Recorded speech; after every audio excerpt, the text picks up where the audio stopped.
Wellness Wednesdays, and you are tuned in to the Turn Up! Presented by... You were expecting that. Wasn't ready for that. Presented by Grapefruits. This season 4, episode 2 of the Turn Up. I am Farmer Mac. And I'm Ruth. And we have a special guest that we'll get to soon. So, she's invisible for now, but we'll introduce her. But, we have a great, I say that every week, but we have a great guest, and you're going to learn. You see our new layout here. Every week we getting better and better. So we're going to have a backdrop soon. But these flowers represent what we'll be talking about today. And like I said, our guest is a phenomenal guest. Not because she's an entrepreneur, and not because she's a Hamptonian, and all the other good things that y'all learned about her. So, you want to introduce her now? Or no, we'll get to it. I just get excited when we have great gifts, like this. So it's, and this is special because it's around Valentine's Day. Mm-hmm. So we're just talking about that. Show them what you got. He's playing. He's playing, Farmer Mac. I'm just asking or whatever. So go ahead. So what do we have? What do we have in the garden this week? Yeah. So this week in the garden, we're still prepping for early spring. What? I was just looking at the other episodes, and I was just letting you know that. Why are you so stiff? I mean, she was like, no, it's not. It's like a hostage situation. Everybody's like, oh, Grapefruits is in the hostage business. I was just looking at you. I was like, is she okay? You've been talking about her like she hasn't been sitting here. Oh no, just it's different. For all y'all that are just listening to the audio, she's sitting there like a mannequin. I was just like, I hope she's breathing, but yeah. Go ahead. This week in the garden, we're still planting and getting ready for early spring. So we've planted all our little seeds and we've put them in our little greenhouses, and we have them in our mini greenhouse in the house. Yes. Because we still haven't figured out yet how to navigate our temperature in our greenhouse outside. So we have a whole grow house inside the house. Yes. And like we always say, it's on the south window. Mm-hmm. We had 2 volunteers, Corey and Casey. Like I said, we're always taking volunteers of young people to learn how to grow. And Corey, she's been doing a phenomenal job. Everything that she's learning from us, she's taking it back to her home and building out in her backyard. Mm-hmm. So her and her sister came over. And what did y'all do? Y'all planted? We did. So we planted tomatoes, and specifically they wanted to plant some peppers. So I planted tomatoes for Grapefruits, and they planted tomatoes for their home, peppers for their home. They also planted some leafy greens. So they ended up planting, they liked collards. So they picked collards. They didn't like cabbage. So then they picked some other leafy greens. Kale, collards. Yep, kale collards. Yep. And we did different type of soil because they bought a kit from Home Depot that comes with some dirt, some pods. Some pods or whatever. Mm-hmm. So we said, okay, what we do here and what we use versus there. So I think they did 36 of one and 36 of the other. So they planted 72. Yeah. And they plant so much, and I told them, so the success rate is, I would say, probably 70%. Yeah. 70%, that's just planting it, get it in the greenhouse, put it under, we gave them lamps that we had. Give them lamps and heating pad. So that, we want to keep it, the climate, to probably around 74. Mm-hmm. So we gave them that, and I would say plant a lot because the 70%, that's just getting up. So they should start seeing it sprout in about a week. Yeah. And we had to make sure they keep them watered, make sure they're not over moist, because that'll get molds and they'll kill them quickly. Tip on the water. So if you have a mini greenhouse, you're going to have a tray underneath the soil tray. So you have a tray with soil in your plant in it, or your seed, and underneath that there's going to be a separate tray. Never directly water your seedlings, which is your little plants that turn into little leaves after you've planted the seeds.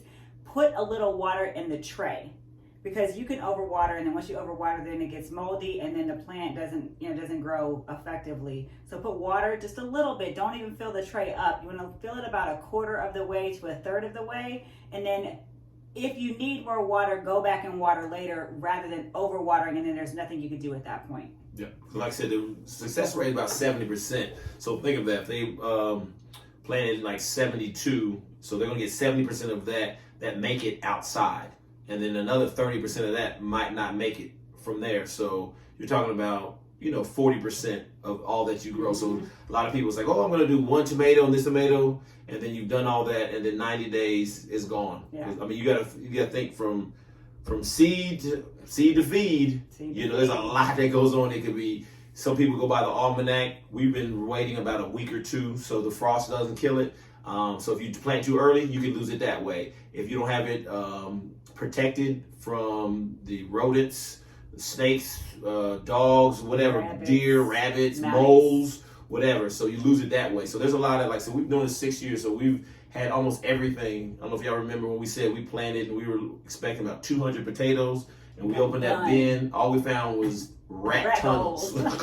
They ate everything, everything. So all right, but yeah. So that's what we're doing now. We're still, I guess, we're still prepping the land. We here in Atlanta, we've been had some good weather, so we're gonna start prepping the land to start planting. But our hens are almost 18 months old now, so they will eat everything. So we have to build a perimeter now around all of our boxes because they'll eat the herbs. They eat everything. Yeah, and they take dirt baths. I don't know. We've talked about this before. So that's how they get clean from all the bugs and stuff on them. They just dig in the dirt, the loose dirt we have here, and they just sit in there. And then they'll, with their wings and everything, and the feathers, that's how they clean the stuff. Yeah, and that's what cleans all the bugs and stuff off of them. So when they see the good soil that we have for our herb boxes, they'll sit in there and basically use it as a buffet. So they'll eat the herbs and clean themselves at the same time. So they move the seeds around, and so we just never can get a good footing for the seeds. So we definitely have to make a perimeter for that. But tell them about your compost, Farmer Mac. Yes, Bruce is trying to carry me right now. I know I've been talking about compost, and we've been composting for 3 years, but we started it. We bought a compost little contraption, everything, and I don't know what happens. People, you know what it is. The neighbors. Oh, it's the neighbors. Throw them under the bus. They didn't throw meat in there. Somebody gave me rice the other day. I don't think rice is supposed to be in there. I looked in there. It doesn't. That's not mine. That's not rice. Never mind. What is that? It was maggots. That's what it was. Yeah. So we have to start all over. We're going to start over. We have to put a sign up there. Yes. Just right now I had an epiphany. That's what that was. Because I opened it because I don't know what's going to ever be in there. You know what I'm saying? But the compost and it's sitting there right by the woods, I don't know what, even though nothing can really get in there, it's just weird. It's just weird. So we're going to start over. So in your compost, if you want to make it at home, you're going to only use organic-based food products, and not meats, but you're going to use the stuff that actually comes from the ground. Yes. So anything that's green or vegetable or fruit, or it could be even plants, flowers, anything like that can be used in compost. Just do not put meat. Don't put rice. Yes, but you can also do layering. Also, you can do dirt, and then you can take a brown paper bag that can decompose. Then you can put some green on there, and then put another layer of the vegetables, and then so you have your browns and your greens of everything. So some people do it in a bucket. When we first started, we do it in a bucket, and we would just layer it. Then we did it in piles. And then we did a 17-day trial of that. We let it get there. We'd water it, and then we cover it, and then all of a sudden we start mixing it, and then smoke start coming out. And that's when you know it was breaking itself down. So that's good. But we just haven't done it a good job of it. So I promise you, we're gonna do it this year, right, Farmer Mac? We're gonna do it this year. I promise you all. So yeah, now we can get into our guest. Yes, I'll let you introduce her because you think I was overzealous. So we have Miss Lauren Hill. Fuji's! For all y'all that can see it, no. Here with us today, she owns Full Bloom by Lauren here in Atlanta, Georgia. And we brought her on because we do a lot of talking about gardening. However, we're always talking about growing food, but we don't ever talk about the other side to it, which is flowers. So we'll have Lauren talk more about that with us today. Welcome. Thank you. Yeah. Thank you. Lauren went to Hampton. Yes. The real HU. The only HU. No, it was a college. Go ahead. So tell us something about you. Oh. Sure. So you went to HU. Tell us the background, sir. How did Yes. you get into, how did Full Bloom even come to existence? Sure.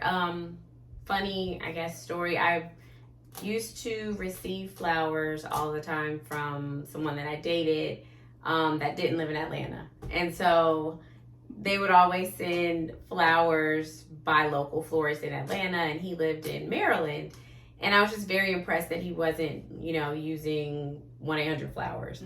He would really like find good florists like by my job at the time or like by my home. So I was just impressed by that, and that just kind of sparked me, being more interested in flowers. I started arranging at home, buying some from the grocery store, putting it together. And then I just wanted like everyone to have flowers and just to enjoy them. And so that just kind of sparked the beginning of Full Bloom. Oh, so you don't have a background like you were in like a biology major or a botanist or something like what? Like, so what is your so your business? 5-year MBA major. Oh. Yep. So I was in corporate America for almost 15-ish years, in marketing, advertising, so data analytics, all that kind of stuff. So lots of numbers and creative things. Oh. Nothing, yeah. But like I said, No. but there has to be something about your past that you've done for you to be able. It couldn't have been just receiving flowers. Well, or it could be. It could be. It's a little bit of both. I mean, my grandparents both, like my mother's parents, both had green thumbs. So I did grow up, like they would garden, they would grow things a lot. So I got to see and experience that, but at a very young age. So maybe that played a little bit of a role. I was always kind of into arts and crafts and business. I mean, I was always into like very different things. I know science. I mean, I enjoyed science, never wanted to do much else in it. But yeah, I just kind of fell into it, and then I just kind of have been learning and growing at the same time. Okay. Yeah. No, that's because I only asked that because I've seen you, and ever since you have started the business, I like to support family first and foremost. If I'm gonna give my money, and it doesn't really matter how much it costs because I've seen you. Some people see the finished product, but I have been to your house and I have seen the magic that you make. That's why I said, what is the background? Because I would, I guess, compare you to Jay-Z, how he doesn't write anything down. And when I've seen you do that, I don't see a template. You don't go by a template. It's just like when you did, we'll talk about that later, the pop-up that you did. I've seen you in your garage and it's filled with stuff and you just going. And I'm just like, oh, I haven't told you what I wanted. And you was like, what is this? And it just always comes out with magic. So that's why I've always thought about that. I was like, well, and I've always meant to ask you, like, where did that creative come from? Because a lot of people are afraid to do what you did and leave corporate America and do this full time. And that's why I was trying to convey the message when I asked the question. It's like, you have a background in this and stuff like that. He was like, no. And I think that speaks a lot to you knowing a passion and having faith in yourself to be able to step out there on faith. But then it's just magic. I guess it's whatever the word is, big word right there, to a testament to, well, looking at me, because I'm an engineer, but no, it's a testament to, once you get into something, you believe in yourself. Like, so it's like I said, somebody has to watch you, and I can't wait till you do more pop-ups for people to see you do it from scratch. Yeah. Well, thank you for all of that. It is really a passion, and when I got into it and then doing it full time, I got laid off, so it wasn't like I had the confidence in myself to make that leap because, wasn't there. I wasn't ready for it. It wasn't the exact path that I had envisioned for myself. So, like I said, it's just a journey and learning and growing. And so I like to, I took a class. I really started out by I hated my job and I was sitting at my desk one day unhappy. It was a Friday at the beginning of the year, and I was like, you know what? I would ride by this farmer's market every day to work, and I would see this sign about roses, $19.99, knowing nothing about the industry or like sourcing or anything. So one day I was bored. It was a Friday. I will never forget. And I said, you know what? I'm going to go to this market, buy some flowers, put them together, and put them on Instagram and see if I can get rid of them, either purchased or gifts. And I did it, and that was like literally the beginning of like everything. Oh. Yeah. So Instagram has been a major tool and component of my business and growth. Oh, wow. But you said you went to classes. So then after I started that just kind of like was the tip of the iceberg in a way. Like I started taking classes because I like to know things and I'm continuously learning. I'm actually going to workshop in California next month. So I'm always like taking classes and just kind of trying to refine my technique and like learn the fundamentals, because I think that's important. Like I don't want to go into something as a novice and not knowing, I know there are rules and principles to floral design, and you can be a certified floral designer. A lot of people in the industry now are self-taught, but I like to know the rules so that I can break them, and then I can justify it if I need to, if I'm, depending on the audience or where I am. And I just want to be as creative as possible and as knowledgeable as possible. And I think that's important to what you said, because me and Bruce, we did that in the beginning. We went to farmers markets, we went to CSAs, we went to every type of farming thing that we could think of to learn our craft. And I would say that we probably have gotten a little lazy about that, because as it's grown, you always got to be learning. We always got to be learning, and I'm glad you said what you said, because I think that's going to catapult us to do more. So what are we doing? I think we are getting a little comfortable in what we're doing, but I think we can push the envelope a little more to what we are doing. But if you have to have a vision like you had, if you have no vision, you're just going to be going in circles like, oh, we're good, but what are we really trying to do? And I know what we're trying to do is get healthy eating, sustainability out to the youth. So what is your vision for Full Bloom? Like, what is your purpose? Couple things. So with what you all are doing, I think you all's like journey is you're always involved in, like, because you're growing a garden. So it's not like with me, I have a project, I'm using cut flowers, I have a very short window, I can design, I can go learn, I may take a wedding, but you all have a garden, so I think that takes a lot more nurturing. So I say give more credit than, because I think each year or each cycle and harvest, you're continuously seeing like, oh, this did that. And I do the same thing with each, event or whatever that I'm doing. So, yeah. What was your other question? What's your vision? My vision. I'm sorry. Yeah. I missed my son got a good catch in the game. I missed it. So you all can multitasking. So anyway. So vision for Full Bloom, that is continuously evolving. It is changing. I mean, eventually, my main goal and purpose is to like help elevate atmospheres. And whether that be, in your home or whatever the space may be, and make people feel comfortable. And with the pandemic, I think my vision has kind of changed a little bit and just helping us kind of be present. And I think with, a cut flower, a lot of people, and I run into them and I get customers like that all the time that like, I don't like flowers, they're going to die. But it really does help you appreciate the moment and the beauty that exists within the earth. And like, thinking about, like I've been talking about composting and, doing that and kind of setting something up, because we need to nurture the earth, and we need to, because we don't want to lose beautiful things like this, and we want to be able to appreciate moments a little bit more. So that, I think, is the overarching kind of goal. And then there's some other things that I want to do, especially within the, Black community. I really want to expose, children and just anyone within our community to flowers, because I think that's something that we haven't been able to appreciate that much. And I notice that in different rooms and spaces that I go in, and just kind of represent for the culture in general. Well, yeah, because I see it everywhere. Ever since you started doing that, I see flowers everywhere. I was like, dang, I guess somebody has to do it there. I guess somebody has to do it there. I never really thought about That's great. But to your point, when you talk about the culture, I remember growing up, it wasn't something to see regularly, like fresh cut flowers in Black homes. Like I just never saw that growing up. Like none of my friends' parents had flowers. My parents didn't have flowers.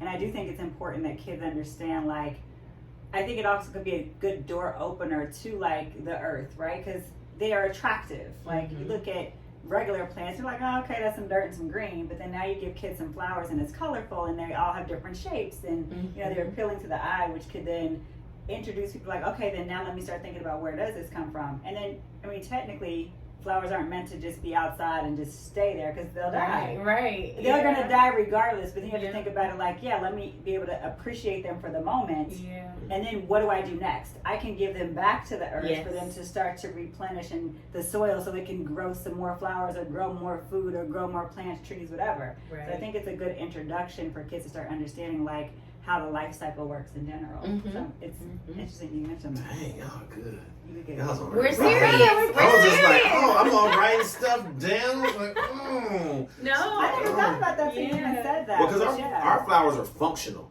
right. The one we don't. Ours are. Like for bees. Ours and for stuff. bees. Ours for pollination. I so like we that, we yeah. plant. So we wouldn't plant anything like this or whatever. They wouldn't. Or we could. Could we? So what do you all plant? Like what it works with bees and pollen? Which So we've planted sunflowers. So we have sunflowers Yeah, before. those got to be like We've had 7 foot. nasturtium. Is Oh. nasturtium something you've heard of before? no. And marigolds. I Mhm. love marigolds. And what else have we We have planted? to. What's that So- orange? We had some orange pretty flower. Again, one thing I'm not well versed in is Cosmos, flowers. I wonder, those are pretty like. I see those a lot. I think in we Georgia. like coneflower. Yeah. Oh yeah. Yeah. But those attract bees, right? Yes. So there's different reasons for flowers, and then you've gotten to the more aesthetic purpose. Mm-hmm. So I mean, so we could plant flowers, but I don't know. I'm not versed in it. I don't know what to do. And plus, the ones we've had so far, they just die. But like I said, we That's have. what they do. You see, well, our environment though, we still have these. Even though it's a side street, we still have these 18-wheelers come, and then there all the dust and stuff. That's why we've moved everything 6 foot off of the easement off because we've learned that it kills everything. So we're trying to work with that paper factory for them to either work with us and maybe donate a fence or just give us some money that will help us, do something to maintain the flowers and everything because that is important for us. The pollination is very important. So. Wow. Yeah. So let me ask you. So what is something that people would not know about what you do? Because I mean, I get we understand what it looks like when it shows up at the house. Like it was Valentine's Day, and a lot of people got flowers, right? So they see that side of it. But what is something about what you do that people wouldn't normally know? Yeah.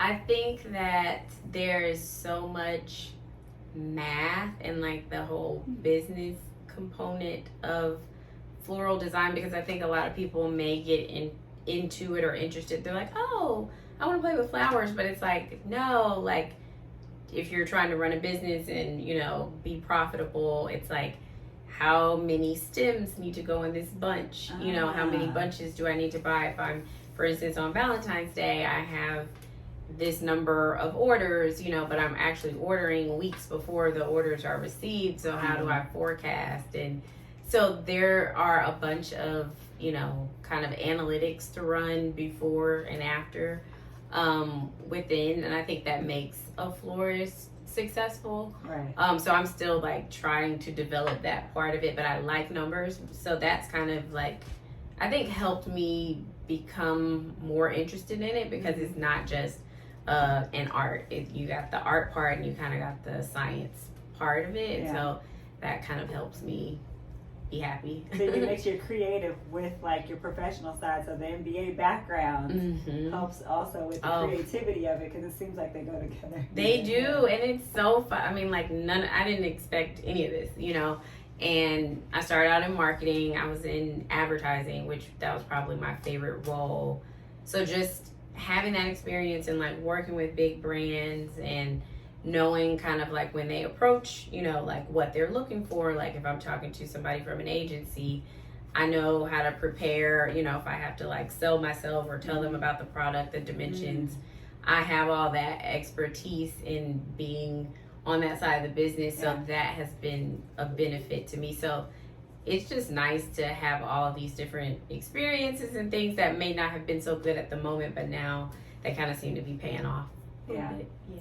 So let's talk about like seasoning, like not seasoning in food, but like seasons. And so if I want to order roses, I get that doesn't grow year round, right? But I'm sure it grows year round somewhere.